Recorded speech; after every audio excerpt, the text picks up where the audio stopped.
and then we get going. So today's topic, as I said, is how to protect yourself in an increasingly digital world.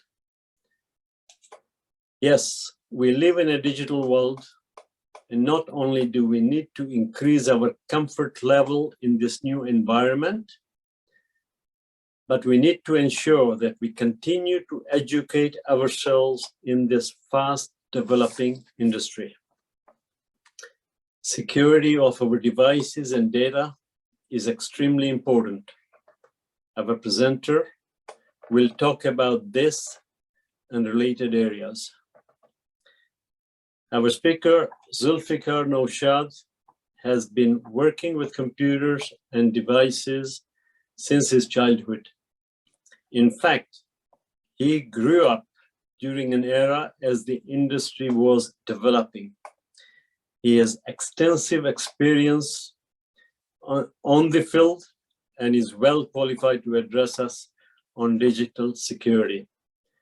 He has his own business, he does consulting. His particular interest is small businesses. And again, as I said, he has lots of practical experience, and he will do the presentation now. Naushad, if you're ready, please. Yes, thank you, and assalamu alaikum, everyone. Thank you for the glowing introduction. So I will start sharing my screen, and we will go through the presentation.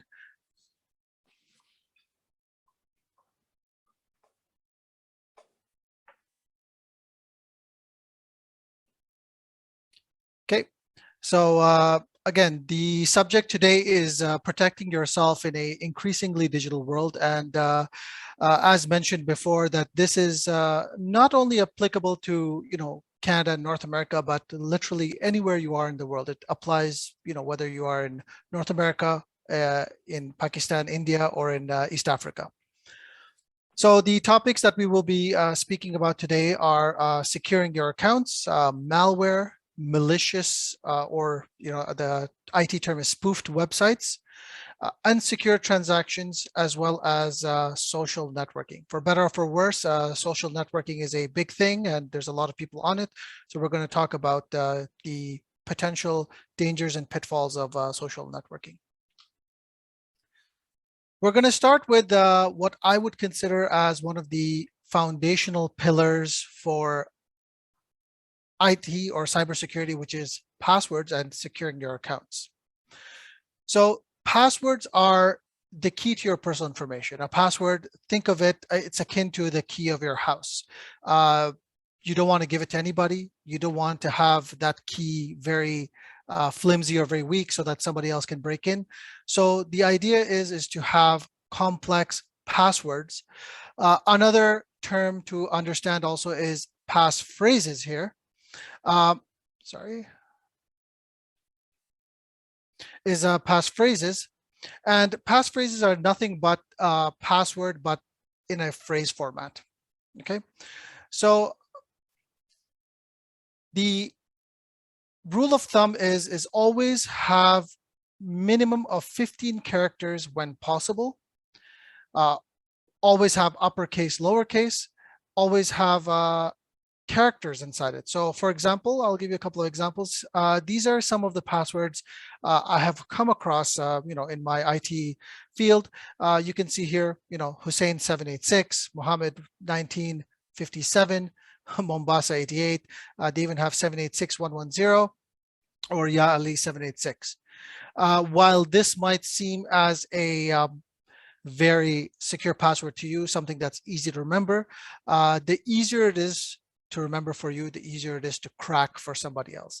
One thing I also want to say is that password cracking has become extremely sophisticated. Before, back in the days, 10, 15 years ago, people used to manually guess the password. Now there's computer programs which will cycle through all the letters of the alphabet trying to guess your password, and they can do hundreds of thousands of passwords a second. So these passwords can literally be cracked in a matter of seconds by a computer very, very easily. So like I said, I've seen a lot of people have passwords like this. One simple way of converting a password like this, which is easy to remember, into a password that's much more secure, would be doing something like this. So I'll be flipping back and forward between these two screens just to give an example. So if we look at the first one, Hussein 786, you can see here there's no capitalization. Hussein is a common name. 786 is just a string of numbers. Again, very easy for a computer to crack. But what we did was we took the first H, capitalized it. We took an S, converted it to a dollar symbol. The I is a 1 now, and then 786. Just the addition of these three, so a capital letter, a dollar symbol, and a number in a string that's still very easy to memorize and understand and to remember, increases the complexity exponentially. So hypothetically speaking, if this took 5 minutes for a computer to crack, this would take at least 5 months for the same computer to crack this password. And again, the reason is because of capitalization, symbols, and numbers. There's a lot of websites now, specifically bank websites, which are being more stringent when it comes to selecting your password. And they tell you that minimum of 8 characters, you have to have a capital letter, you have to have a number, and you have to have even a symbol. And I think that this is a really good practice by several websites, banks, government websites, but there's a lot of other websites which do not adhere to these password policies. And I urge everyone to use examples like this. Substitute letters like A for an @ symbol, O for zeros, randomly adding symbols. This is a really good practice to do. And again, I will show you later on in the presentation of how difficult it becomes for a cracker to crack a password, something like this. Again, this is very readable, Mombasa 88. It's the same as this one, but again, it's exponentially difficult for a hacker to crack it. Now, one of the reasons why people also have simple passwords, or even worse, is reuse passwords. Now, reusing passwords meaning that, let's say if you have a password in your bank, let's say it's Hussein 786, you take that same password and you use it in another site, maybe a news website, let's say BBC News or CNN News, and you will reuse that password again somewhere else. That honestly is a recipe for disaster, because once a password is cracked and they can associate it to your email, they will go into different websites like Gmail, different bank websites, different news websites, PayPal, and try to use that same password again. And 9 times out of 10, they're successful because people reuse the passwords. So, I've in my experience in helping people and businesses, what they do is they end up following, these good hygiene, password hygiene, putting different passwords in different sites.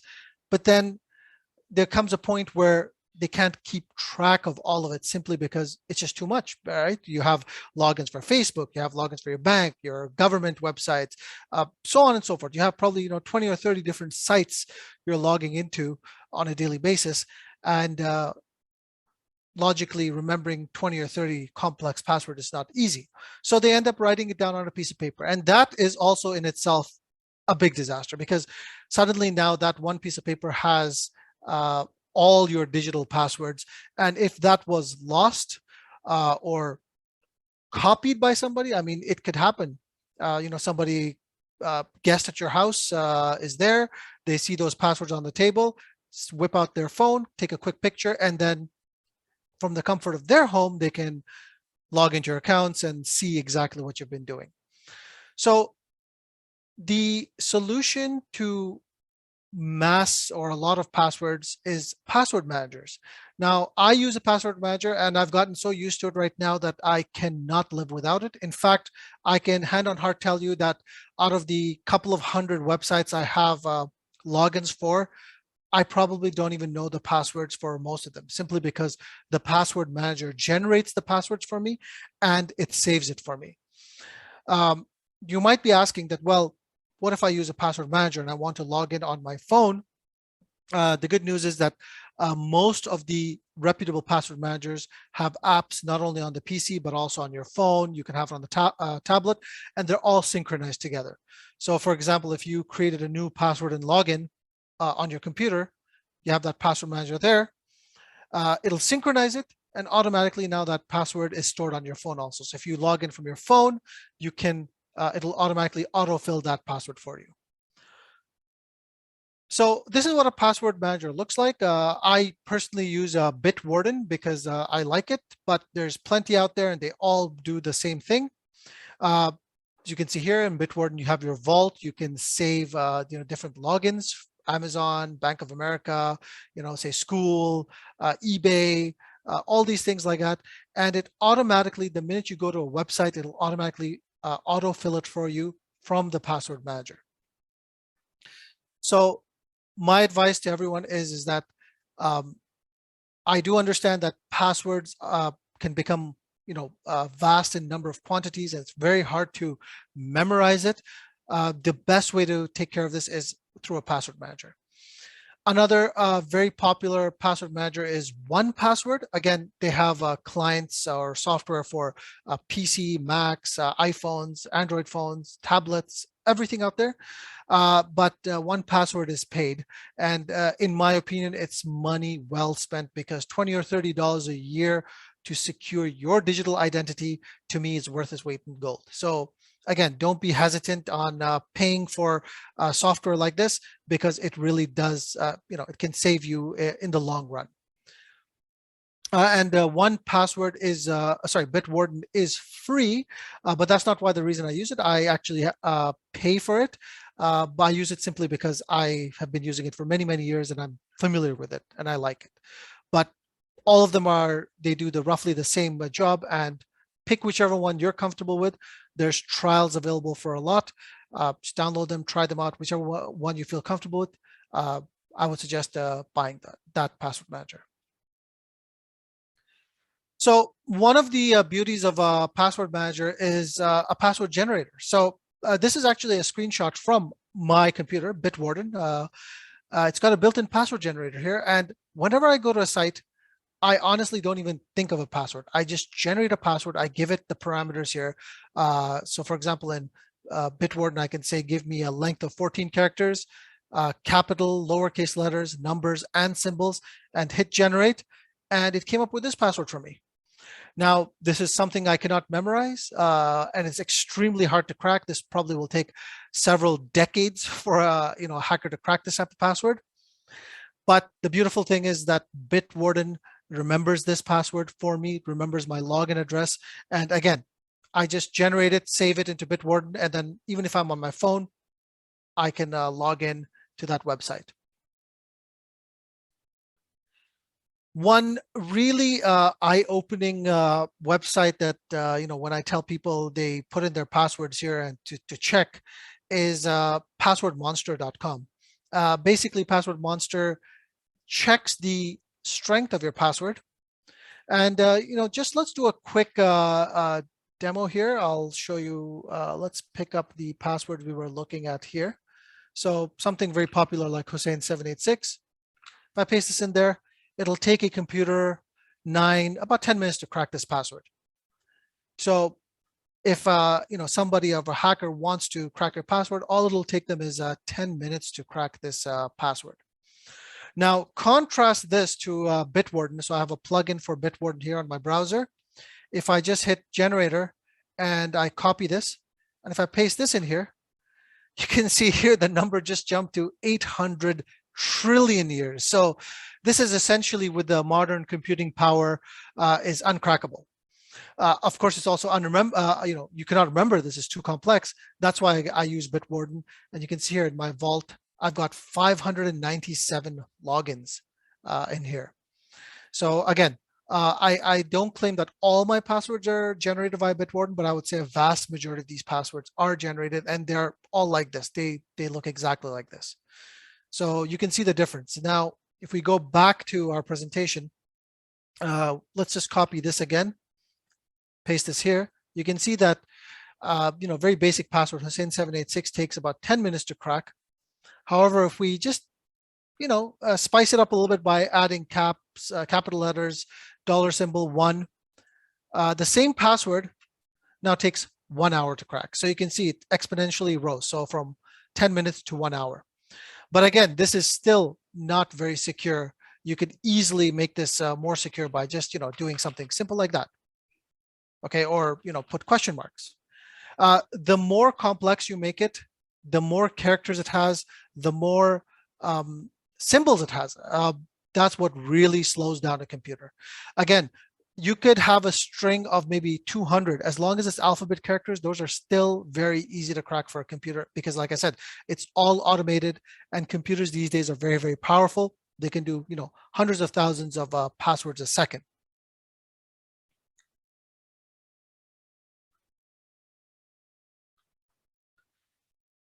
So I will, so after this presentation, we will have a PDF of this slide deck, and the links for all these websites will be there. So I urge everyone to go into Passwordmonster and definitely put your passwords that you use there in there, and you'll be pleasantly surprised of how easy they are to crack. Another, security feature is a multi-factor authentication.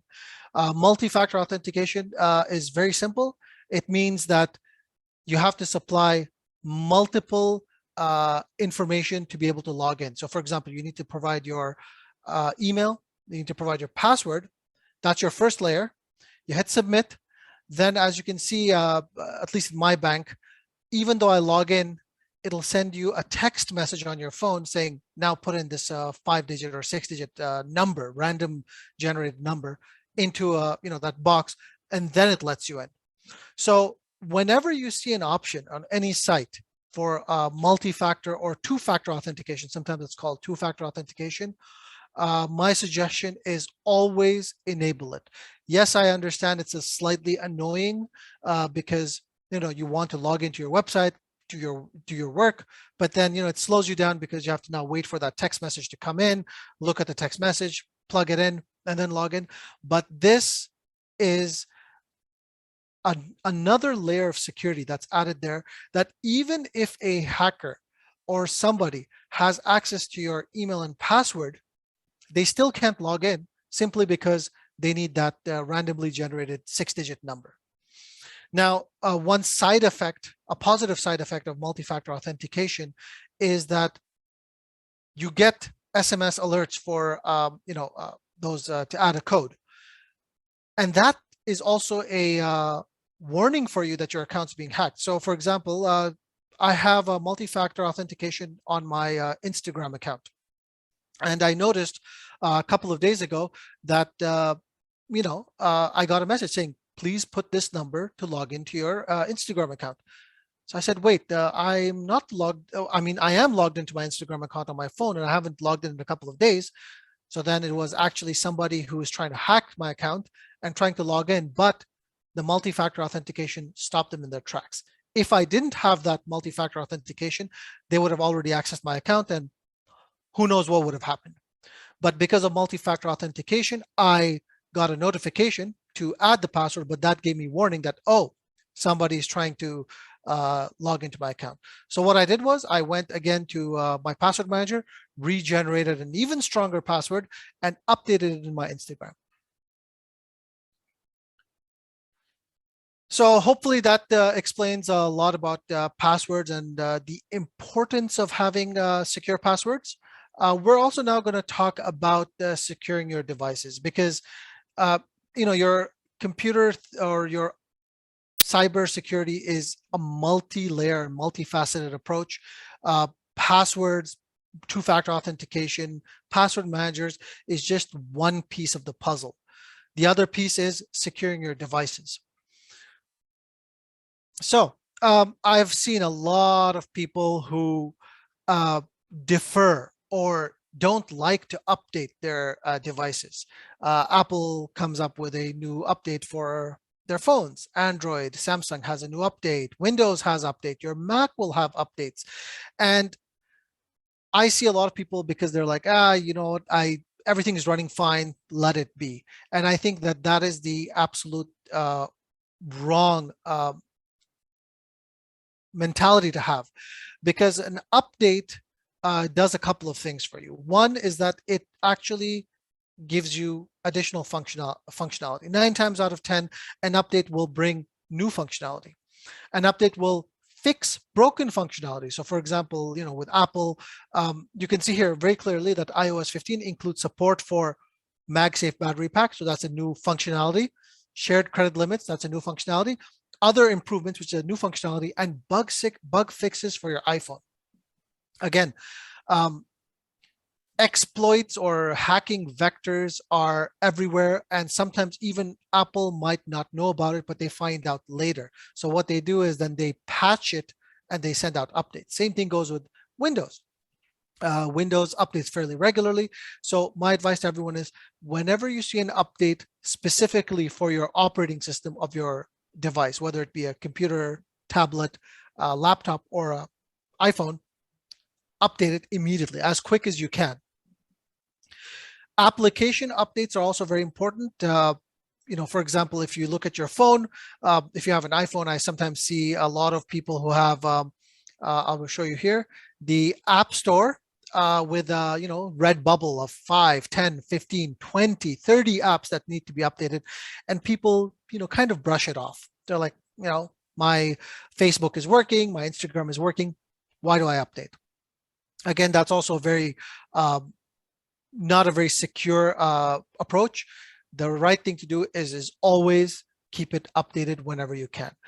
What I like doing is that during my day, I will not update it, because, you know, I'm working during work, whatever. But then when I'm after work, 6, 7 o'clock, what I will do is I'll just go through my App Store, update all the apps, and it's updating in the background, and I can continue using my phone while it's updating. Same thing goes with Android phones. Keep them updated all the time. That's a very secure thing to do. Not only fixes the app bugs, but also security issues with the app. So again, just a quick summary. Keep your phone, laptop, other devices connected to the internet and update them.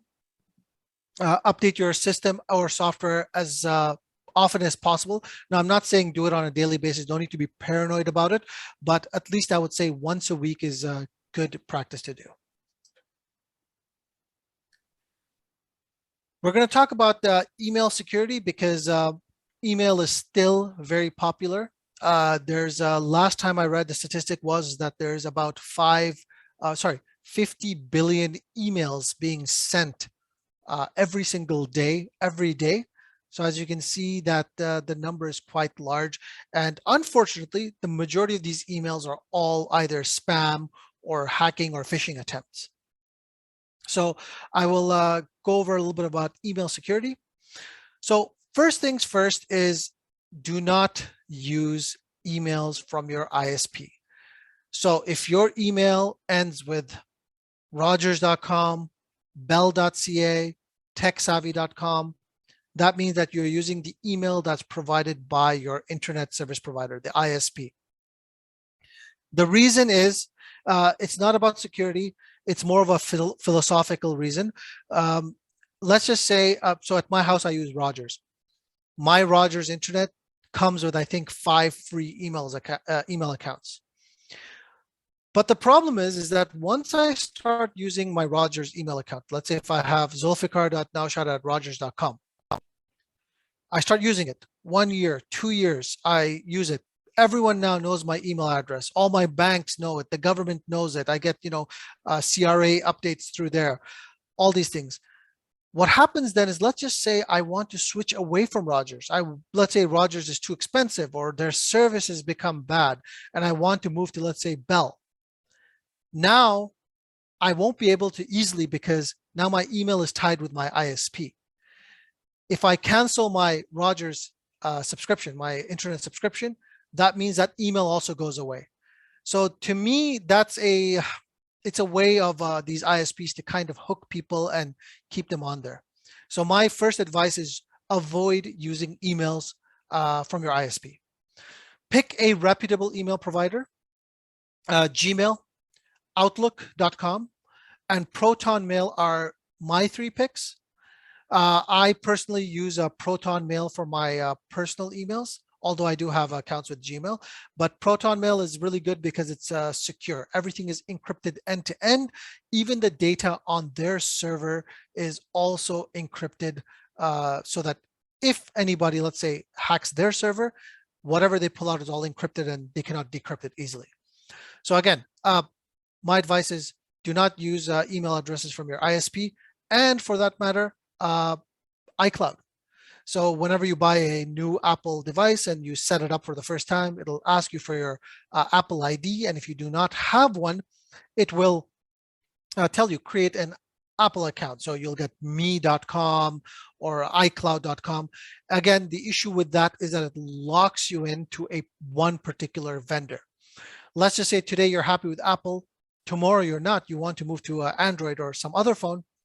Unfortunately, your account is still locked to the iCloud, the Apple email, and you cannot really easily sync your Apple email on an Android device. Another thing is spam. I'm sure everyone is familiar with spam. I get hundreds, if not thousands every day. Honestly, it seems like it. And Gmail and a lot of these email providers like Outlook, Gmail, Proton Mail are fairly good at recognizing spam and moving them to the spam folder. But people who send spam are also adapting. And sometimes spam does slip through. I have seen a lot of people just either ignore the spam, just leave it in their inbox, or hit delete. But that really doesn't help anybody. It doesn't help you, nor does it help other users of, let's say, for example, Gmail. So my advice is that whenever spam slips in your email address, in your inbox, mark it and report it as spam. That will do 2 things. That'll, 1, delete that email from your inbox. 2, it'll automatically create a rule saying that if another email comes in from that same address, it'll automatically move it to the spam. And 3, it provides data to Google's spam engine or Gmail spam engine so that if you do it multiple times, it'll learn, and then that rule is applied to everybody else. So you're indirectly helping everybody else by updating these rules, by reporting spam. So again, try to report spam as much as possible. That improves the spam detection for Gmail, not only for you, but also other users of Gmail. Now, what is spam, you might ask? Spam is unsolicited email with usually trying to extract some sort of information from you. Here's an example of a spam email. I know a lot of people have Netflix accounts, and I get Netflix spam emails all the time. This is an example of a spam email. You can see here that it tells you that an automatic payment of yours could not be processed. Your subscription will end. Click here to update the payment method. Most people get concerned. They're like, I don't want interruption to my service. And they will click that link. Now, if you look at this email, you can see here, first of all, the email address is completely mangled. It's garbled. So that's a first red flag. Second thing is the grammar. Your auto payment cannot process. That is not good English. Usually Netflix would have proper English. Your automatic payment method on file cannot be processed. Things like that. And then second thing is the link. Normally speaking, Netflix will never say, click here to update your payment method. Netflix will say, click here to log into your account. But even if I determine that an email is legitimate from Netflix, I rarely click links in an email. Because again, like I said, hackers are very sophisticated. That from email can be Spoofed also, meaning I can also make it look like it's appearing from, accounts at netflix.com. It's fairly easy for me to do. Even then, I don't click a link. If I get an email like this saying my payment's going to fail, very simple. I'll open up my browser, www.netflix.com, hit enter. I will sign in myself, and I will go to my account page and see if there's actually an issue. But clicking a link on an email is something I have stopped doing for years now. And I also urge people not to click links in an email, even if it looks legitimate. Be wary. Another example, Costco. You can see here, it's coming from cbcbuilding.com. That is not Costco. Costco should be Costco.com, Costco.ca. Again, you can see here, your delivery was canceled because of the address issues. Click this form. Now, if you click it, usually what will happen is that these hackers have another website that's not Costco's, but it's identical looking to Costco's website, where you log in with your username and password, you hit submit, and then suddenly an error screen comes up saying, "Oh, site is down," or it could be a myriad of other options, but it'll come in like an error screen. But you've already put in your login and your password, and it's now saved in the hacker's computer. So the minute they see, they will get an alert on their computer that somebody's sent them something, they will go in and immediately log in with your account. And if you have a credit card saved there, well, then guess what happens? They're going to end up buying, a brand new TV or new computer, an Apple MacBook or something, and have it shipped or pick up. So again, these are example of spam and phishing. Spam and phishing is the same thing. Phishing, although it's spelled with P, it's pronounced like fishing, fishing for fish. And it's exactly the same thing. It's phishing. They're throwing a bait out there and they're fishing for information from you. So that's why it's called phishing. So hopefully that explains everyone spam and phishing email. And again, be very wary about clicking links in an email, even if you know that it is from a legitimate source. Specifically, if they're asking you to log in or update some information or something like that, don't click that link. If you know it's coming from Netflix, just go to netflix.com, log in there normally, and go check your account there. We're now going to speak about malware. Now, malware is, again, it's a broad family of software, but people call it antivirus, Trojans, everything, but it's all under the malware umbrella, right? So it includes viruses, worms, Trojan viruses, spyware, adware, and ransomware. Out of which, honestly, I think ransomware is probably one of the most dangerous, because if you're infected, it will encrypt all the files in your computer and it'll tell you to pay $1,000 to somebody for that decryption key.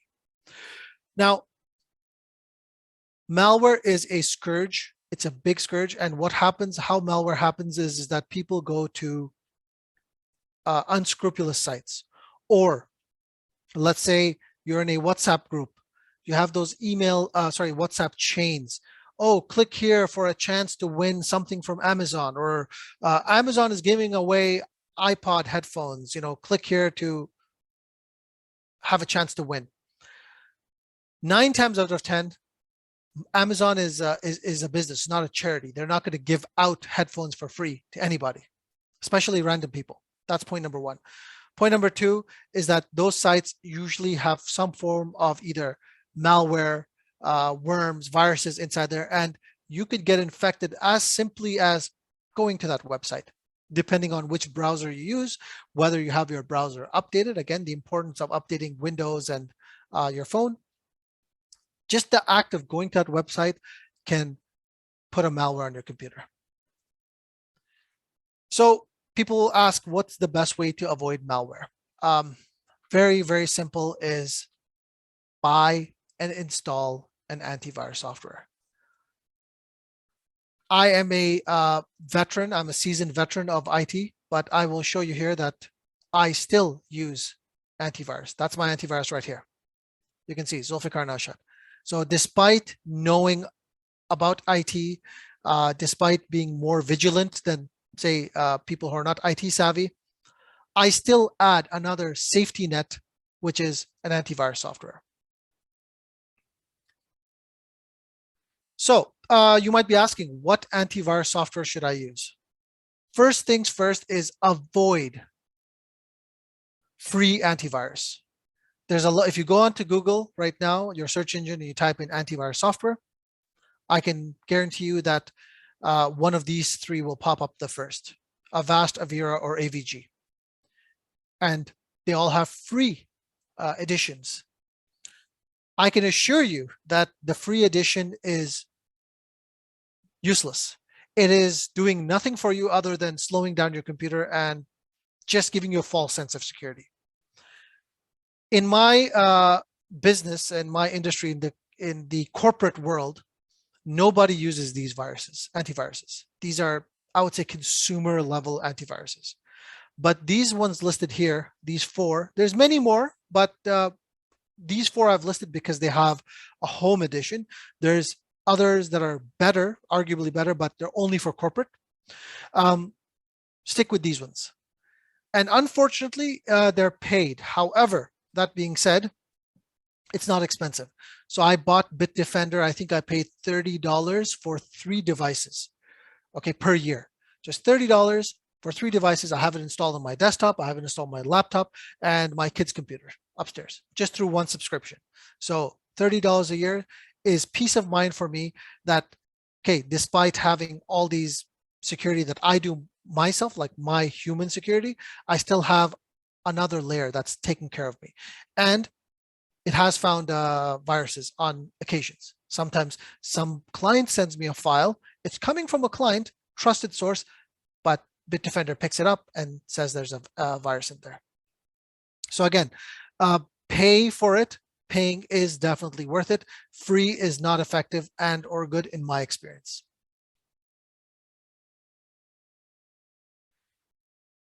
Let's talk about, and this ties into the spam emails and malware, all these things, which is spoofed websites. Now, for me, for somebody who's IT savvy, it's extremely easy to go to any website. So I could go to Costco, Walmart. I could go even to your bank's website, Royal Bank. There's something I can do, which is basically download the whole contents of the website, and with the graphics and everything, the layout, and I can have that running on another web server. Very easy. I could probably do it in 30 minutes. What happens is that when you click that login link and the password field, see the address field and the password field comes up. The thing is, when you click this button, it actually takes that username, the email address and passwords, and sends it to me. So now I have a running list of all these things. One easy way to spot it is the URL. Again, Amazon is amazon.com or amazon.ca, not Amazon X. Very easy. Some people, somebody will look at quickly, they'll say, oh, it says Amazon. They will not pay attention to that X there, but this is not Amazon's website. This is a spoofed website, which is a dummy or a fake website. Another example, PayPal. You can see here, while it does have the word paypal.com in there, that's not the correct address. PayPal's is paypal.com. That's it, nothing else. Here it has securitycheck-paypal.com. So again, if you add your email address or a password in here, you hit login, the site's gonna, give an error message. Oh, site is down or cannot access this or something. You think, oh, well, maybe PayPal is not working. Or in some cases, I've seen it where they actually redirect you to the original website. They will actually, when you hit login, it actually takes you to PayPal's login page. You think, oh, something happened, it just refreshed. Then you put in the address and you log into PayPal. You think everything is fine. But the first time around, when you hit that email and password, it actually went to that hacker. So again, be extremely careful. And this is the reason why I don't like clicking any links in any email, because it's very unsafe. If I get an email from PayPal saying that something's wrong with your account, no problem. I will log in. I will open a browser, go to paypal.com, log in, and check there. Usually they will have that same message on PayPal in your account page or something, or if there's a mailbox page, you'll see it there. So again, Be very careful about clicking links and be extra vigilant and look at the URL, which is the address for the websites, just to make sure that you are going to the right websites. Another thing is that, which ties into all of this, is the security, okay? The hackers, when they have a spoofed website, I would say 9 times out of 10, they don't have security on the website. So an example would be, is your browser tells you right here. So if you look on my browser here, you can see there's a padlock right here. Every website I'm going to, which is reputable, will have this over here. It's a padlock. Okay, I'll give you an example of one that will not have it. You can see here, this is a just my internal web server. You can see here, it says not secure. If you click this padlock, it'll actually tell you your connection is secure, the certificate is valid, all these things like that. Any website you go to, if I go to CNN padlock, so this connection is secure, certificate is valid. Always keep an eye out on this padlock. It differs from different browsers. I'm using Brave browser, but they're all the same. Whether you use Internet Explorer, Safari, Chrome, Firefox, all of them will have this. So if you want to make sure that you're secure, just click here, make sure it's secure and the certificate is valid. If you really want to dig in, you can click it. You can see here, some details, but this is, I think, unnecessary. As long as you see this padlock here, you are protected. At least the data between your computer and that website is encrypted.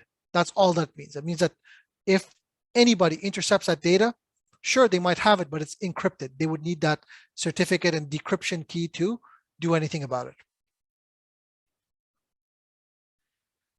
Let's talk about social media and misinformation. I think it's a big issue that's happening these days in the world.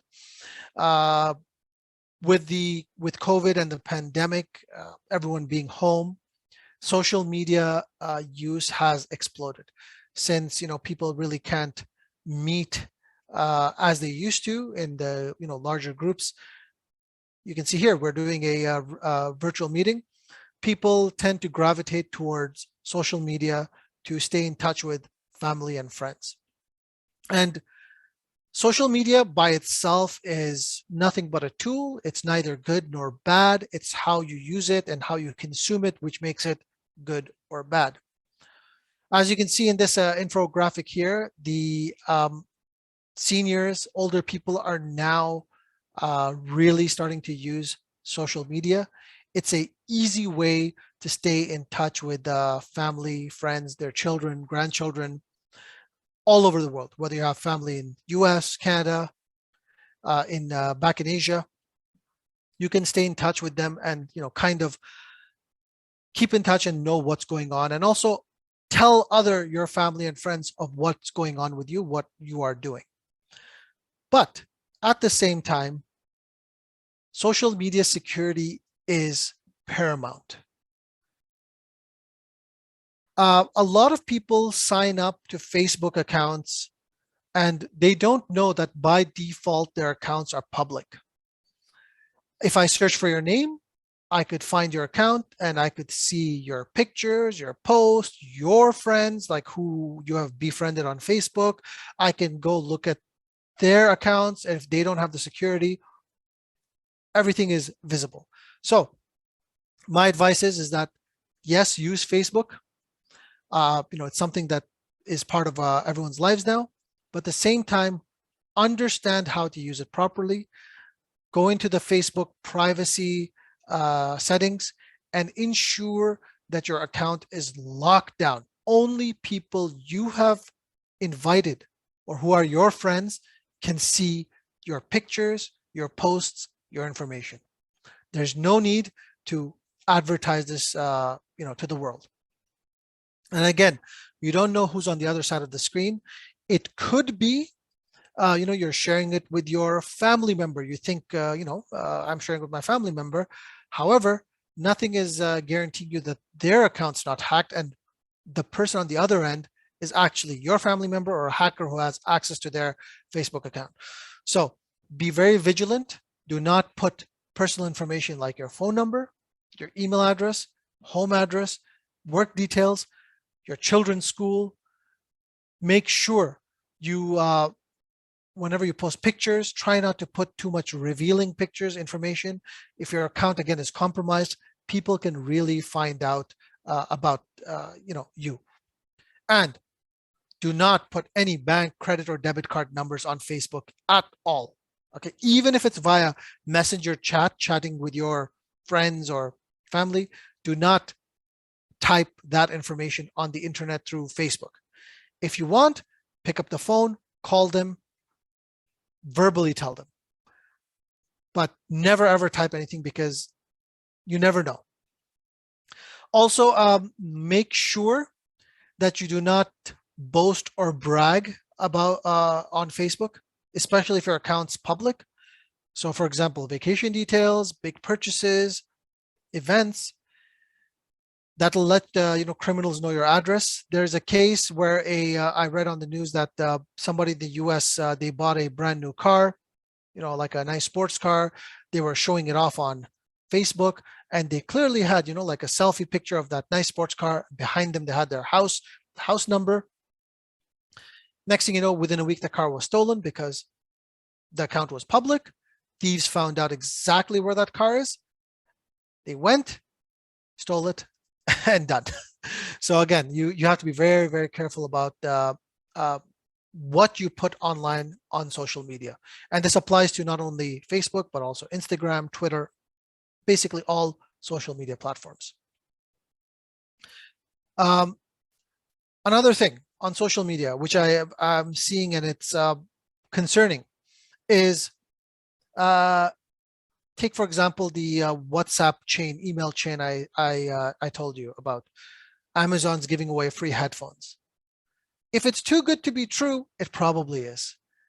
Like I said, these are businesses. They're not charities. They do not owe anybody anything. And for sure, they're not going to be giving away free iPods or MacBooks or tablets to anybody. That's point number one. Point number two, and which is a little bit more sinister, and I've seen this firsthand. In fact, I've received a message on my WhatsApp, is when the Lebanon situation was happening, or the Syria or Palestine situation is happening, people start sending out these things, donations and things like that, and it's an email chain. Again, be very, very, very careful about clicking that link, going to that website, putting in your credit card information, because thieves have no morals and they will take advantage of any situation, and specifically they will take advantage of your feelings, positive or negative, to extract money or other information from you. So again, be very careful. If you want to donate, the right way to do it is to go to the site of your choice. So if you want to go to jaffrey.org, jaffrey.org. You want to go to another donation site, go open up your browser, type that site in, Red Crescent, Red Cross, whatever it may be, type it in, go there, and then donate on there. But try not to, A, disseminate these chain emails, okay, and B, do not click the links from these chain emails. Again, bottom line is, if it's too good to be true, it probably is. So this is the list of resources I had on my presentation. At the end of this presentation, we will be sending everyone a PDF copy of this. You will have these links. And of course, my email is here. If you have any questions or any suggestions, or just want to chat about IT, I'm more than happy to help. That's the end of my presentation, and I think we'll be taking questions now. Excellent. Lots of information there. Lots of very useful information and good reminders in case people already had that information, but it never hurts to get an update. So we have quite a few questions on the chat. I'll go right into that. Yeah, on passwords, how about using foreign language words? How good are they? Does it help? So no. The way a password cracker works is literally So, okay, I have a password cracker on my system. It's very simple. I go to the password cracker and I say it's a 15-digit, 15-character password. The password manager will just do nothing but A 15 times, B, C, D, and keep on rolling that. It's like a padlock, a 3-digit password. If I want to crack that, it's so easy. I go 000, 001, 002, and my chance of cracking that is 1 in 1,000, right? So whether it's a foreign letter word or not, even if it's written in English, the English alphabet, it's easily crackable because these password crackers use just random guesses to do it, sequential guesses. It's like literally going through a 3-digit password in padlock key. So same thing. So no, foreign words will not help at all. Right. I guess the answer to the next question related to that is if I use a phrase, the dog is brown, does it help? No, same thing. Same thing. The dog is brown. Yes, it gives you more characters, but again, it's still just normal alphabet, right? Each character has 26 things. So if I go that, and if I do it very quickly, I will crack it. At one point, I will crack it. So again, like I said in my presentation, use caps, capital letters, symbols, numbers. That's what helps, because how many symbols are there? There's hundreds of symbols. Numbers, we have 10, so from 0 to 9. That adds complexity. Okay. Raza, Hirji, I'll come back to you later on. A couple of questions I don't understand in the chat, but here's one. Is it safe to put your driver's license, credit card, etc. on your iPhone wallet? Yes and no. Now, good thing is that Apple, I would say, is one of the better companies when it comes to security. All right. I would say they're better than the rest, but at the same time, I don't know if anybody heard in the news about Pegasus recently. Pegasus was a software designed by Israeli hackers that governments actually used to spy on dissidents or things like that, and it was an iPhone software. So literally, they went to a website, it automatically downloaded, and they actually had full access to their phone. So short answer is it's safe, but it depends on how secure your password is on your iPhone. If your iPhone has, like my iPhone is a newer one with Face ID, so it scans my face. But I've seen a lot of people with older iPhones with only 4-digit password, 1, 2, 3, 4. In that case, no, it's not safe. So it is safe, but at the same time, be vigilant. I have information on my iPhone, but at the same time, I have Face ID, and my PIN is actually a phrase. So I try to be as secure as possible. Right. So if I'm using my iPhone with the Face ID, while I'm using the phone, can someone crack? Can someone get into my phone while I'm using it?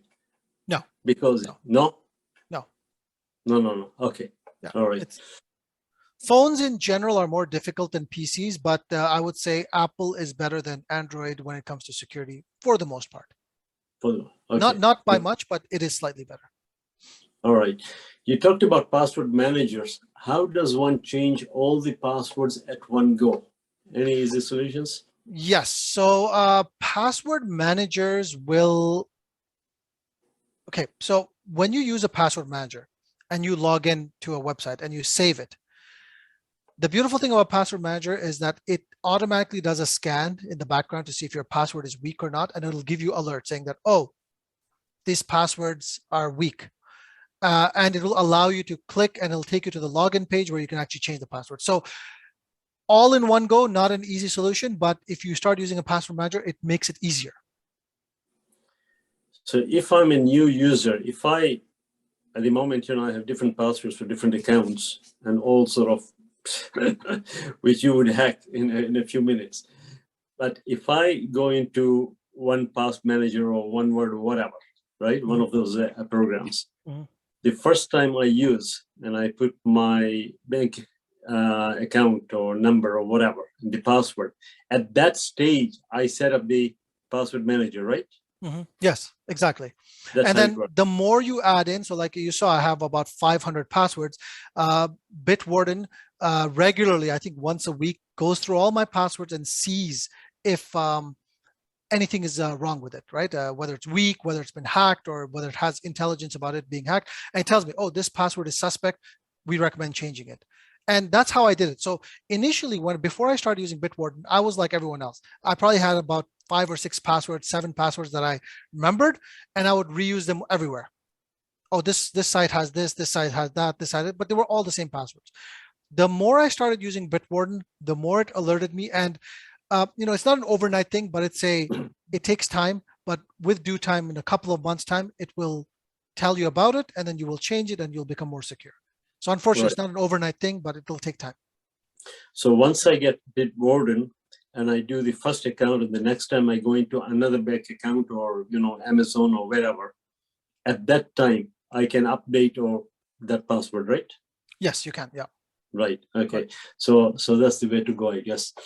No, it's 3 o'clock. Naushad, you okay to stay? Yeah, I'm okay. Yep. Okay, good. Norton and McAfee, are they safe antivirus programs? Yes, they are, but I have found and experienced them to be very heavy and bloated, right? Again, they try to add too many things into their antivirus software, like this VPN, that it suddenly slows down your PC. The ones I've listed there are fairly light, and they're corporate, meaning that they are usually the enterprise and corporate companies, they end up using those. So that's why my recommendation is with them. There's nothing wrong with the Norton and McAfee, but my personal preference experience says that they slow down the PC. Okay. Rogers and Yahoo, are they the same? If the email address is rogers.com, is it okay, or do you recommend the change to Yahoo? So it's a very good question, Banu. The thing is that Rogers email is actually provided via Yahoo. So they are actually using that Yahoo interface, but the email is still at rogers.com. So again, if you cancel the subscription with Rogers, the email goes away too. So my advice is yes, try to migrate away to another email provider. If you're familiar with Yahoo and you like their layout and format, just go to yahoo.com and sign up for a new mail account there. GoFundMe, is it okay to link, use the links there to donate? Depends where the links came from. If it came from an email or a WhatsApp, I would say no. But GoFundMe in general is safe. Again, if you go to their website, you look at the padlock, there is a security there. So if let's say you want to, donate to, this particular cause, very simple, go to GoFundMe, search for that cause. You will find it in GoFundMe, click it, and then hit donate. That's the right way to do it. Okay, great. Now on the security, the websites and all that, the padlock and the HTTPS, yes, that's security. Who controls that? Who monitors that? Is it the website itself, or is it an external party? No. So it's a little bit of both. But for example, I run a website and I have security in it. So I buy that security certificate from some third party, but I run that website, and I have to ensure that that security license is yearly updated, and I apply it to my website. So that's basically how it works. So if let's say you go to CNN.com, they're responsible for maintaining that security. CNN maintains the security, but the padlock, they have to get the security certificate from somewhere else. From somewhere else, correct? Yeah. So is it possible for one of these crooks to register a site, get the security, the web padlock, HTTPS, get the certificate?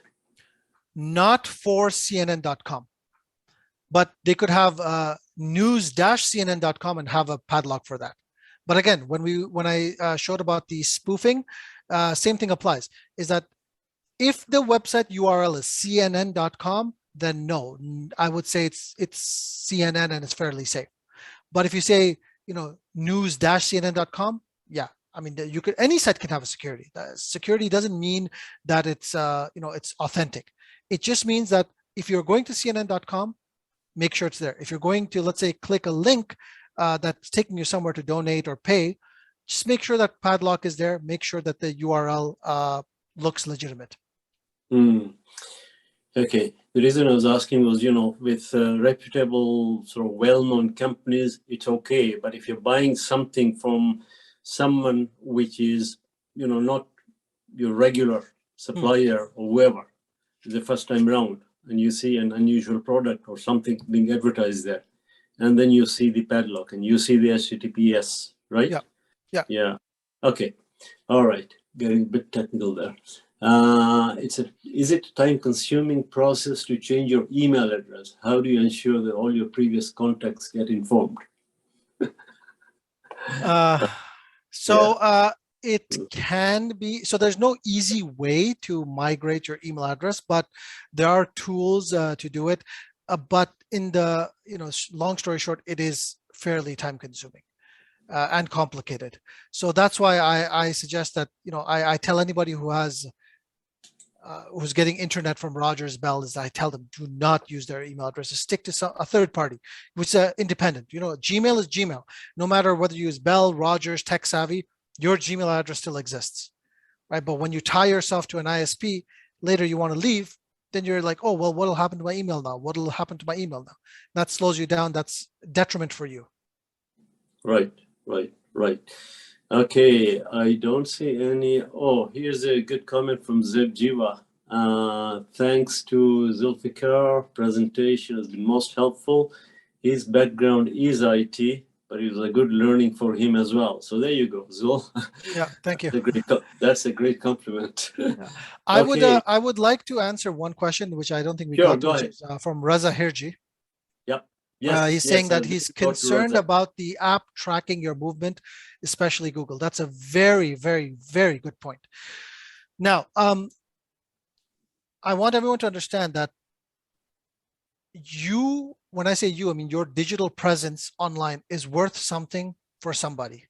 And you'd be amazed at how much money is being exchanged through exchanging information, your information. So I'll give you an example. Take Google, for example.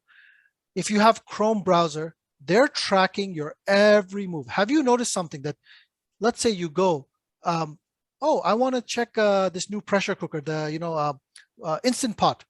You go to the Instant Pot website, you look at a couple of models, then suddenly you go to Facebook, you start seeing Instant Pot ads or ads for products similar to Instant Pot. How does that happen? It's not by chance. It's because Google is tracking all your information.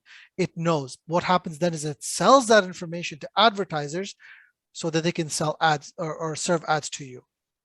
So the solution for doing this is twofold. And I'm going to share my screen again really quickly, if you don't mind. Okay, number one is your browser.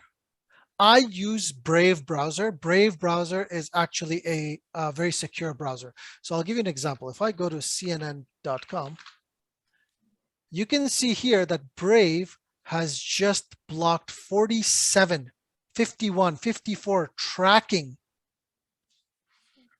cookies or cross-site trackers from just one site. That's 54, a piece of information that this site is trying to take from me. I can even look exactly what they're taking. Look, trackers and ads blocked. You see? So here's all of what it's blocked. You can see here, trustx.org. I mean, it's all ad.doubleclick, all sorts of stuff it's blocking. So I would suggest moving to Brave browser. The good thing is Brave browser is actually based on Chrome. So it's exactly Chrome, but with security on it. And it works perfectly fine. I've switched to Brave browser, I think a couple of years ago, and I haven't looked back. Another thing is plugins. You can use plugins. If let's say you are like, I don't want to switch from Firefox or Chrome or whatever, that's fine, but use plugins. One good plugin is, see, Chrome Store. If you just go, to your Chrome store and you type in uBlock, there we go, uBlock Origin. Okay, so just download this plugin. It'll block ads as well as trackers on your browser. And all browsers have these plugins. So your Edge, Firefox, Chrome will all have it. But the browser I'm using, Brave, has it built in, so that's why I like using it. Okay, great. Raza Hirji, are you still there? Did you want to ask any other questions? If I remember right, there were a couple which I didn't quite understand. Hackers can also use similar programs to break through. I don't understand the context of this. I'm not sure if Raza is still there or not. Raza, going once, going twice. Okay, maybe he's gone for coffee or something.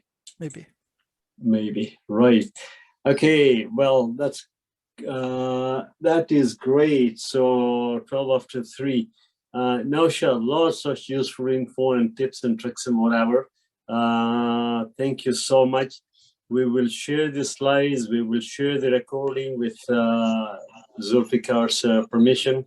And again, most useful session. Thank you again. Oh, wait a minute. There is one more question. Zuli, are you okay? Yes, I am. Okay. This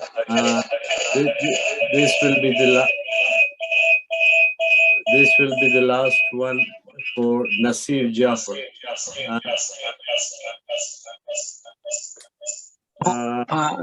Naushad, thanks so much for your presentation.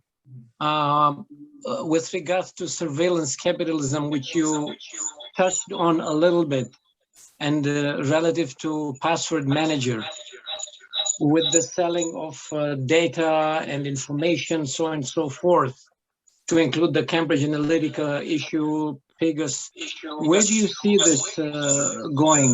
Would you see a lot of compromise taking place in near future? Is it something that is worrisome?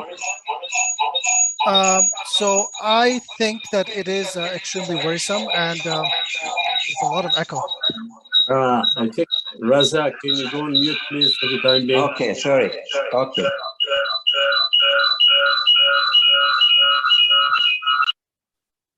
Okay, go ahead. Sorry about that. Yeah.